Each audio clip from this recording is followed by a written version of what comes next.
L'Office national de l'énergie recommande donc au gouvernement fédéral d'approuver le projet de pipeline Trans Mountain. Dans son rapport publié plus tôt aujourd'hui, l'ONU affirme que le projet d'agrandissement du pipeline est dans l'intérêt public canadien. Les réactions sont nombreuses, comme vous l'avez entendu aux nouvelles il y a quelques instants. On va en discuter maintenant avec Monica Gattinger. Elle est professeure à l'École d'études politiques de l'Université d'Ottawa.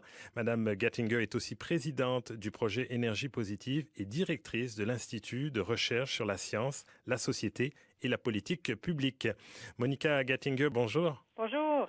Alors, après le dépôt de ce rapport de l'Office national de l'énergie, la décision finale revient maintenant donc au gouvernement fédéral qui a 90 jours pour décider si le projet aura lieu ou pas.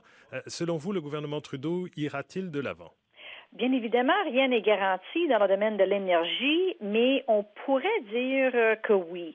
Et je dis ça parce que le gouvernement appuie le projet depuis 2016.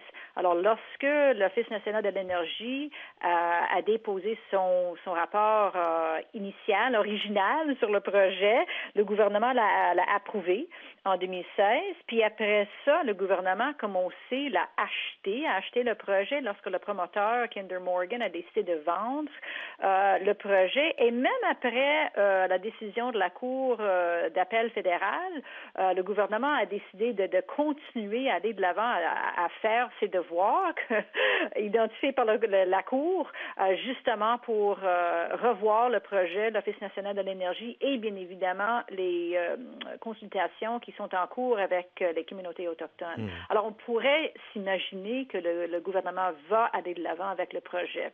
Et si le projet, donc, comme vous le pensez, est approuvé, l'ONU, on dit, va imposer plus de 150 conditions à sa réalisation afin de protéger la vie marine. Le gouvernement fédéral est-il outillé pour répondre à ces restrictions?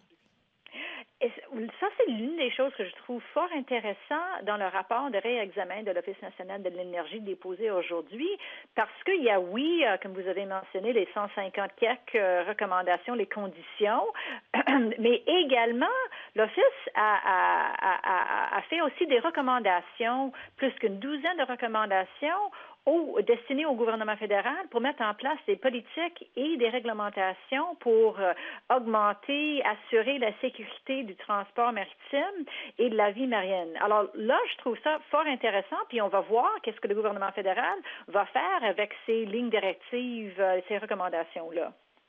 La Cour fédérale avait aussi statué, et on en parlait tout à l'heure, qu'Ottawa n'avait pas consulté adéquatement la population autochtone. C'est ce qu'on est en train de faire en ce moment avec ces rencontres. Il y a plus de la moitié des groupes qui ont été consultés, mais si on arrive à un refus, que devra faire le gouvernement fédéral? Et bien évidemment, c'est pas évident. C'est un dossier assez épineux à plusieurs égards.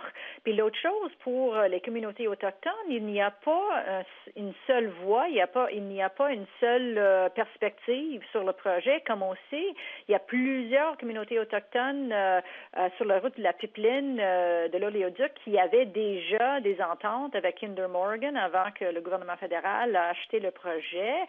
Bien évidemment, il y a d'autres communautés autochtones, notamment sur le côte ouest de la Colombie-Britannique, qui ont vraiment des inquiétudes assez importantes par rapport au transport maritime, la vie marine et ainsi de suite. Alors, pour le gouvernement fédéral, bien évidemment, il faut faire ces consultations adéquatement, écouter de façon appropriée les craintes, les inquiétudes des communautés autochtones et, bien évidemment, s'ils décident d'aller de l'avant, d'atténuer les risques et les effets importants du projet d'une façon qui serait vue de façon appropriée par les communautés.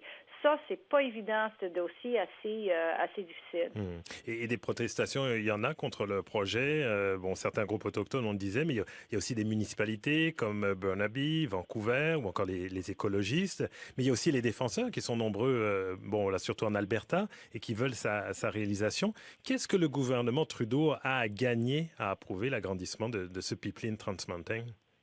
Bien, l'une des choses qu'il faudrait ne pas perdre de vue, c'est que ce projet commence à avoir ou a atteint déjà une signifiance beaucoup qui va bien au-delà d'un projet d'oléoduc, d'un seul projet d'oléoduc, parce que pour la communauté des investisseurs le climat d'investissement au Canada est de plus en plus incertain. Il manque de clarté par rapport aux règles de jeu lorsqu'il s'agit de la construction, la proposition de nouveaux projets.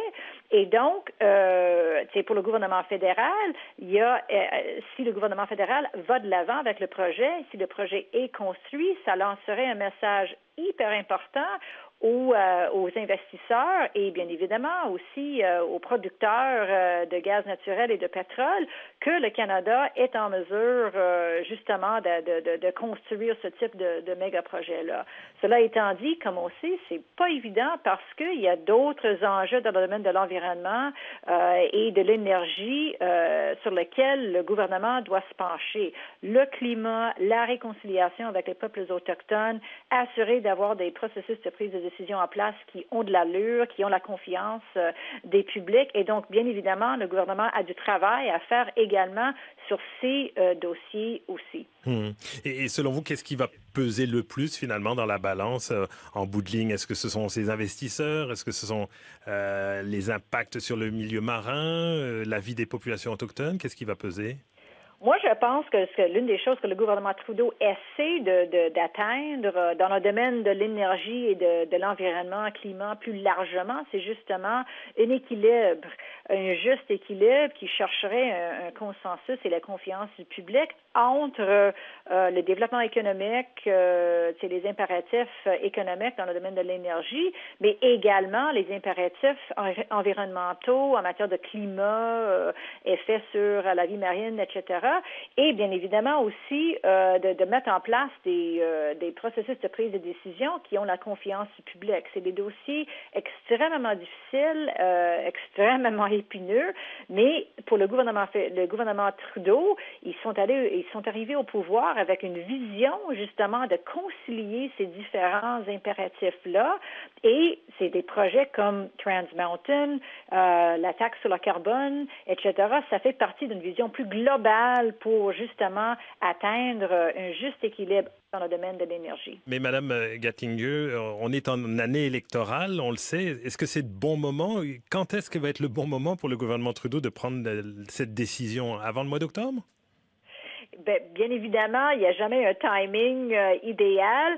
Cela étant dit, si le gouvernement ne prend pas une décision avant l'élection, il y a des risques assez importants reliés à cette approche. Parce qu'à ce moment-là, le dossier devient une espèce de patate chaude lors de la campagne électorale et le gouvernement Trudeau le gouvernement Trudeau, le Parti libéral, serait assez vulnérable dans la campagne électorale pour que ce soit des opposants ou même aussi les appuyants, les promoteurs dans le domaine du gaz naturel et du pétrole, et donc de ne pas mettre de l'avant une décision claire là-dessus avant l'élection, ça pourrait jouer vraiment pas dans leur faveur. Ça va être à suivre, tout un dossier pour le gouvernement Trudeau. Je vous rappelle que notre invitée était Monica Gattinger, professeure à l'École d'études politiques de l'Université d'Ottawa. Elle est aussi présidente du projet Énergie positive et directrice de l'Institut de recherche sur la science, la société et la politique publique. Merci beaucoup d'avoir été avec nous cet après-midi. Je vous en prie.